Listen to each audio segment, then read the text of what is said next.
Aaron, let me begin with you. First of all, I want to start because former U.S. Attorney General, Eric Holder, had this to say. With the confirmation of Kavanaugh and the process which led to it and the treatment of Merrick Garland, the legitimacy of the Supreme Court can justifiably be questioned. The court must now prove through its work that it is worthy of the nation's trust. First of all, what do you make of that? Do you agree with that assessment? And if so, how does the court, same question I asked Pete, how does the court go about doing that? Well, I mean, I think we should look back to other times that have been extremely controversial in the history of the court. And the one that comes to mind for me is Bush v. Gore, which in the mind of many Democrats delegitimized the Supreme Court. And the way that they handled it was kind of to pretend that it didn't happen. So if you ask me what I think will happen, I think that the 9 justices will try to smooth over those wounds without really addressing everything that happened. Clarence Thomas also joined the Supreme Court after being accused of sexual misconduct. I think the way to interpret Justice Kagan and Justice Sotomayor's comments there, and a way to predict what the Supreme Court will do, is to think about one person, and that's Chief Justice John Roberts. He's somebody who does care about the court's legitimacy. He is a very conservative person who has often voted to overturn precedent. But he's also someone who cares about the court as an institution. And I think ultimately the question will be who will best appeal to Chief Justice Roberts about the way to safeguard the court's legitimacy, and will that mean narrow decisions? Is it safe to describe Chief Justice Roberts as now the leader of the Supreme Court? I mean, I know he is the Chief Justice, but does he also have a leadership role in how he brings these justices together and how they perform? And he is the median justice right now. He is a very conservative justice, but that said, there are a couple of times that he has done things that are different from what the Republican Party wants. Affordable Care Act is the one everybody remembers twice.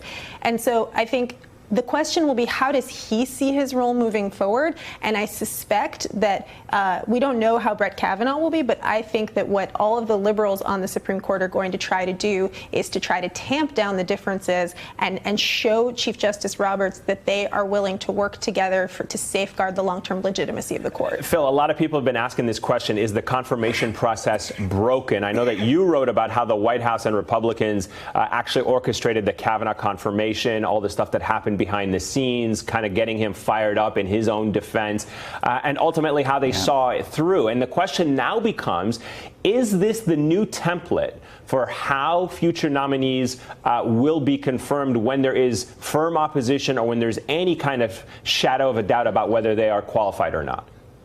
Yeah, that's a good question. It's a very different confirmation process than we've seen for previous Supreme Court justices in the last couple of decades. But that's a reflection of our country's politics right now. The nation's deeply divided. The Senate is deeply divided. And I think as long as the two parties are so closely aligned in the Senate in terms of their numbers, you're going to end up seeing these sort of partisan confirmation processes. For example, if President Trump were to get rid of Jeff Sessions as Attorney General next year and nominate a new Attorney General, I think that confirmation process could be very partisan and very ugly. It's just the reality of the sort of government structure we have right now. Ron, one of the points that a lot of people have been pointing to as a turning point was when the president went on the attack, not just criticizing Dr. Ford's story, but really mocking it in the way he questioned the credibility of her memory. And I want to play you this soundbite from this rally. Watch.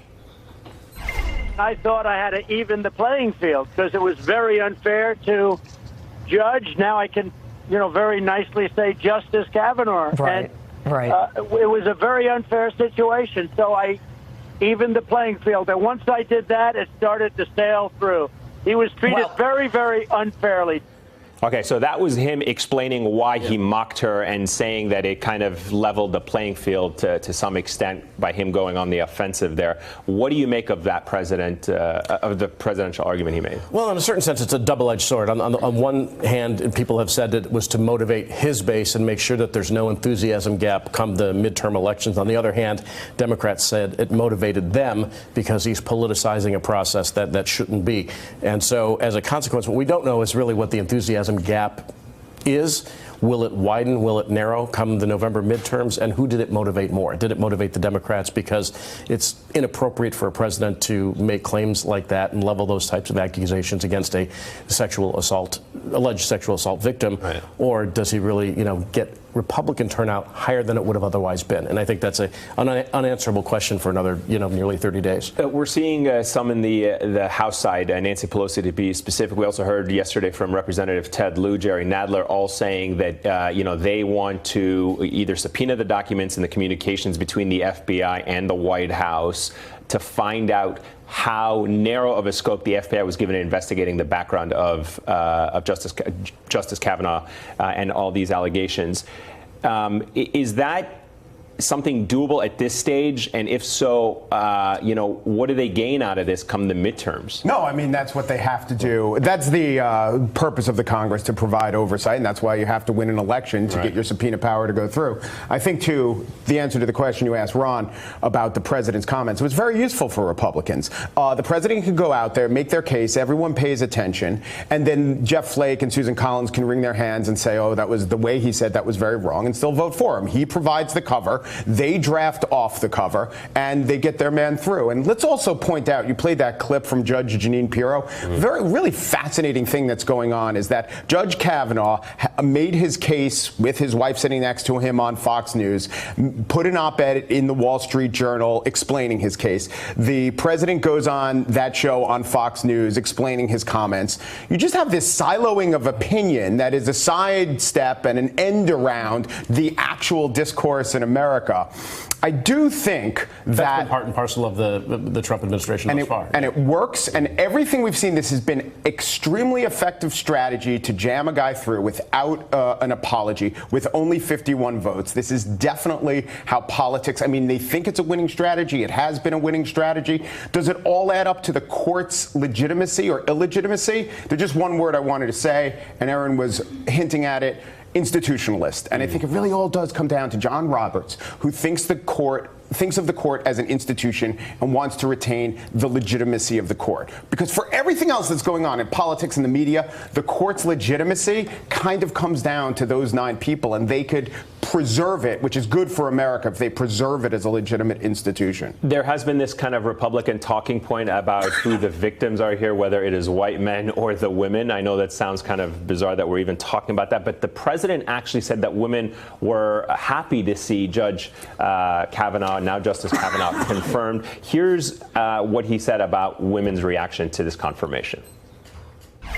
Women were outraged at what happened to Brett Kavanaugh. Outraged. So you have a lot of women that are extremely happy, a tremendous number of women, because they're thinking of their sons, they're thinking of their husbands and their brothers and their uncles and others. But they're not thinking of their daughters, I guess, if they were the victims, or themselves, or their sisters, or their mothers. Right. What do you say to that argument that the president made? Well, I think it is very striking that Brett Kavanaugh was confirmed in the Senate over the literal shouts of women. I mean, you could hear women's voices in that chamber. You could hear them outside. They were making their voices heard directly into the faces of the senators. That said, I do think that Trump is right about one thing. There will be some women who will see it this way. And I think it's really important when we're talking about how the politics is going to play to say which women. So for example, if you look at numbers right now in contested House races, there was a Washington Post poll today about it. There's a huge split on racial lines. There's a huge split on educational lines. So you have white, non-college educated women who overwhelmingly support Republicans. Then you have a little bit more of an even split when it comes to white women with a college degree. And you have the overwhelming support for Democrats that you see among women of color. So I always think we should say which women, and there are the women around Brett Kavanaugh. They're the women who clerked for Brett Kavanaugh. They're his wives. And Susan Collins. These are all women, too. Right. They happen to be women who I think are upholding the patriarchy. That's how I would see it. Yeah. But they are women. And so I think the question will be, are there persuadable women, for example, white college women who maybe Hillary Clinton thought would turn out and vote for her, who are going to see this? We're going to see Trump mocking a woman who's a lot like them. Christine Blasey Ford is like the demographic that might conceivably be motivated to vote against Republicans, that might not necessarily have a strong party affiliation. And I think that kind of outrage may backfire on Trump. So, Phil, Senate Majority Leader Mitch McConnell over the weekend was asked point blank about whether or not this process of confirmation has broken down in the Senate. What's your sense of how this confirmation fight has impacted the U.S. Senate? He says, no, this was in following long-standing tradition of how confirmations happen, but history actually tells a slightly different story.